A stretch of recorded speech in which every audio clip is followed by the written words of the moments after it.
forgot to turn off the lights while camping at the North Pole, but got their lives back because of it. The woman stared intently at the red dot on the tent. It was obvious it was someone watching them. Annie hurriedly got dressed. She wanted to go out and see who it was. They came out and took a closer look. There was only ice and snow and no one in sight. But then the red dot reappeared. Soon the red dot moved to Annie, Mike rushed to protect his girlfriend. He wasn't sure what the red dot was. It was scary for them that it happened at night.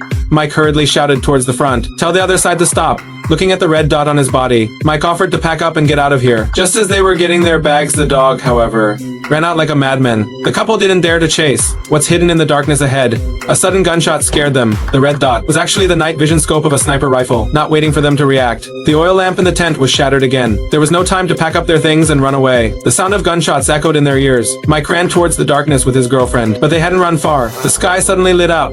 It was a flare. The sound of a car was also heard in the distance. Luckily, there was a dense forest nearby that allowed the couple to hide. Mike and Annie hid behind a tree, afraid to move. As the flares ran out, the sky was darkening. Hearing the sound of cars getting closer and closer, they had no choice but to keep running. Luckily, there was a cabin in the woods, and so they hid until dawn. Mike had been freezing all night, shivered and suggested, "We must go back and find the car keys and the phone." They arrived at the tent in a blizzard. Mike stopped Annie to check it out himself. Annie was on the ground hiding.